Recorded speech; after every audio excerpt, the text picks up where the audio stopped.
and welcome to AI news that you should know about. I'm your host, Ashley Coffey, and this is the week of October 17th. I'm Daniel Hill. Every week in about 15 minutes, we cover all the AI news stories that you should be aware of. This week, we'll be talking about Sam Altman saying that OpenAI isn't the moral police of the world after they're adding erotic content to ChatGPT and it's blown up. Additionally, OpenAI makes a 5-year business plan to meet the $1 trillion that they've pledged to spend. We'll also talk about the Japanese government calling on OpenAI makers of Sora 2 to refrain from copyright infringement. And we'll talk about a new startup, Jack and Jill, that raises $20 million to bring conversational AI to job hunting. We'll be covering all of these stories and more on our show, but first, here's a quick word from our sponsors. Welcome back. Let's dive in. Our top story this week, Sam Altman, CEO of OpenAI, says that OpenAI isn't the moral police of the world, end quote, after erotica GPT blows up. So let's dive into this. OpenAI CEO Sam Altman said his company is, quote, not the elected moral police of the world after receiving backlash over his decision to allow content like erotica within ChatGPT. And the AI startup has been expanding its safety controls forcefully and for a lot of reasons, and has been mounting scrutiny over how it protects users. And in December of this year is when Altman said it would allow more content, including erotica, on ChatGPT. This is very interesting, and I'm not quite sure how this is going to go because, in the sense that we're already using so much energy on saying please and thank you to AI chatbots, we are cooked if erotica is now on the table for ChatGPT to do what you will with. What are your thoughts, Daniel? I think this is something that definitely is designed to increase usage of ChatGPT and to help increase the amount of people who are willing to pay for ChatGPT.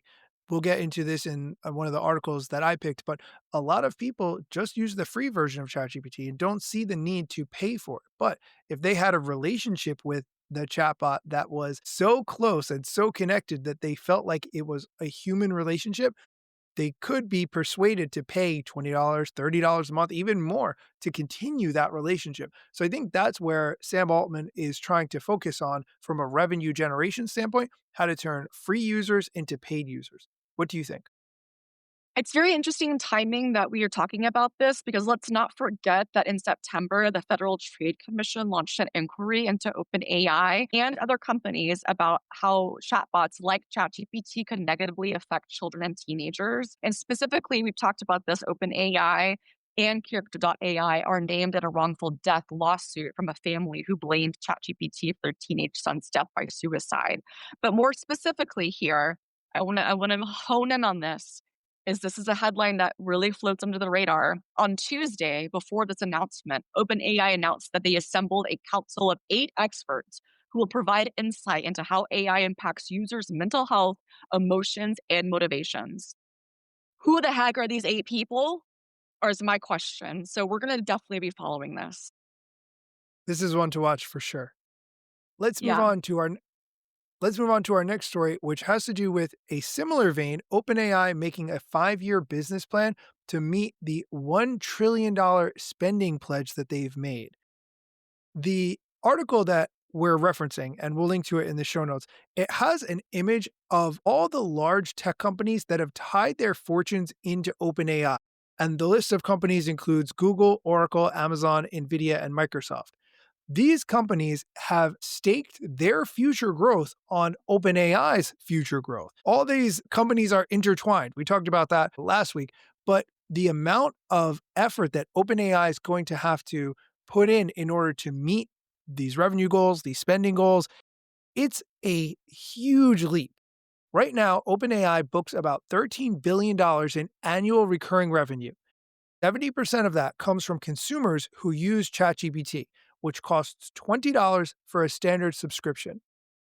ChatGPT has more than 800 million regular users, but only 5% of those are paying subscribers. Obviously, OpenAI's goal there is to grow the number of paying subscribers, but there's a lot of concerns.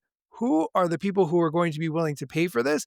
And looking at OpenAI's operating losses. In the first half of this year, they lost $8 billion. So there's a lot of risky things that need to come together in the right way in order for this to be successful and not be the bubble that it seems like everyone is pointing to. Ashley, what do you think?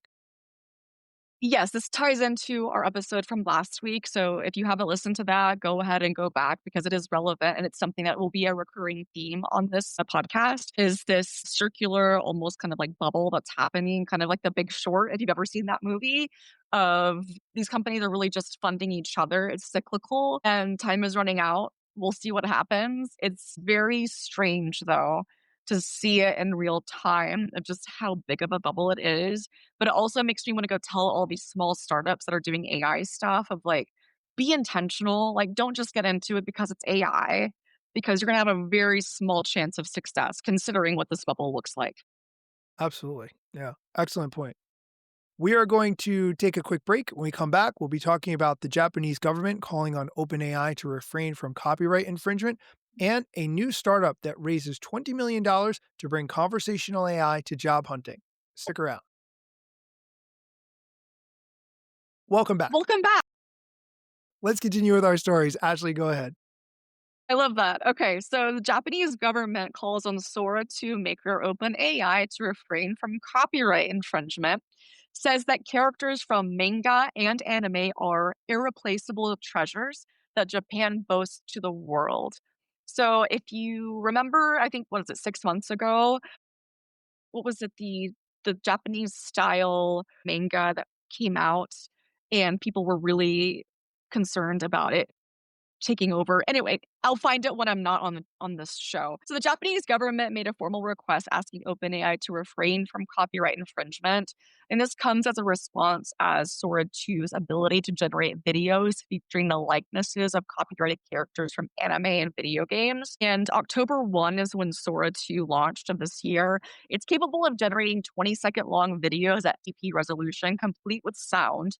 And soon after its release, social media was flooded with videos generated by the app, many of which contain depictions of copyrighted characters, including those from popular anime and game franchises like One Piece, Demon Slayer, Pokemon, and Mario. And the Japanese government's cabinet office press conference on Friday informed everyone that the government's request called on the American organization to refrain from infringing on Japanese IP. So this is interesting because I believe the last incidents that we had, if I'm remembering correctly. It's a specific style of Japanese anime and people were using, and their argument was that it was a style and style can't be copyrighted. So there's different considerations and definitions of copyright both in like Japan and the US, obviously. And we're in a wild west. So I don't blame Japan for wanting to protect its like cultural content. What are your thoughts, Daniel? I'm actually surprised that more companies haven't come out and forthrightly said this new app should not have any of our copyrighted characters, actors, anything because of all the capabilities that it can do and the opportunities for misuse. Having said that, it seems like OpenAI's strategy is give unlimited copyright infringement ability and worry about the rest later, which would be fine for two college students in a dorm room coming up with a new idea, but it's something completely different for a company that has such a large valuation and is so critical to so many other companies' futures. So overall, I'm very surprised at OpenAI's approach to this whole intellectual property situation. Yes, and to correct what I said, it was not Murakami, it was Studio Ghibli was the anime style, and that was in March of this year whenever, OpenAI introduced the ability for their 4.0 tool to generate images. Correction corner. We'll be watching this. All right, let's move on to our last story, which has to do with a new startup, Jack and Jill, who have raised $20 million to bring conversational AI to job hunting. Let's be honest, job hunting right now is challenging on both sides of the table. People can apply to jobs faster than ever before using AI, but companies do not have the time, energy, resources, manpower to review all the people who are applying. So, this new startup has a plan to address that. And it's an interesting concept. They have an AI tool called, or it's two parts of an AI tool. The Jack side handles the applicant. It does a 20-minute AI powered profile interview. And then based on that interview, it gives them a list of roles from online databases that seem like it would be a match. Then the same applicant tool, Jack, can be used for mock interviews, professional coaching, and so forth. The other side of the program, Jill, works with employers, building a profile of particular candidates that would match the requirements. And so both of these tools work together. And the goal here is to make this tool a redoing of the way people apply and get jobs.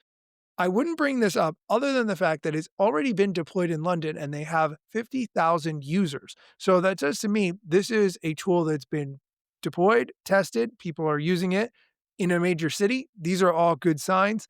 Ashley, what do you think? I agree with you 100%. I think it's a good sign, and essentially that's market validation, especially in a market so big as London.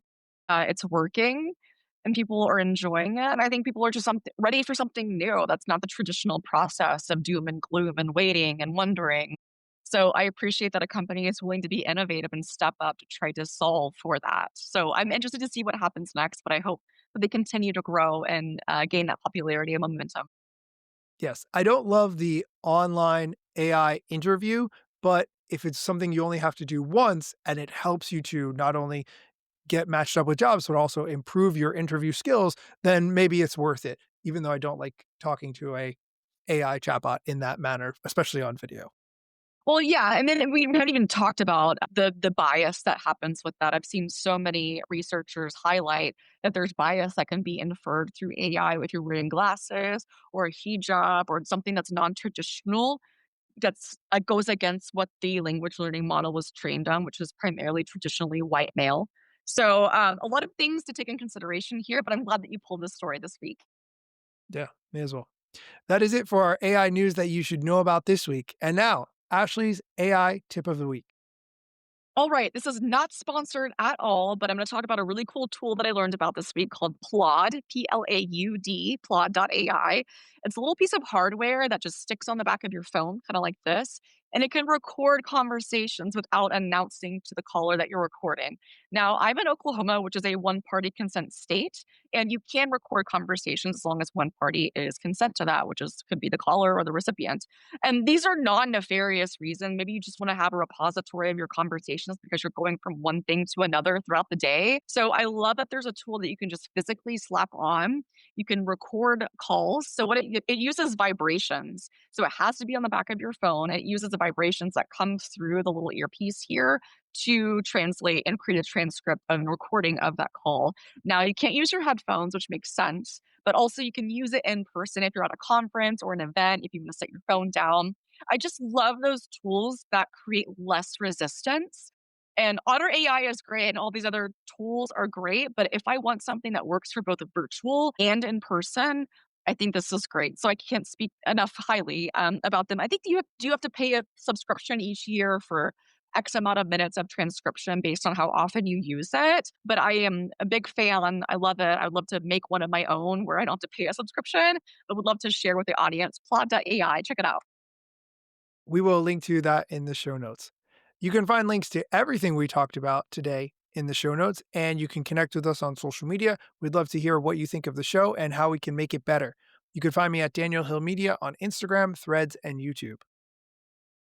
And thank you, the listener, for listening to today's episode of AI News That You Should Know About. If you would like more tech talk, please connect with Daniel and myself on Instagram or Threads or really wherever you are on social media. You can find me on Instagram at Ashley R. Coffee 89, Coffey. And you can find my other tech podcast called Copy and Code, where we have long form interviews with innovators and experts in the field who are using emerging tech.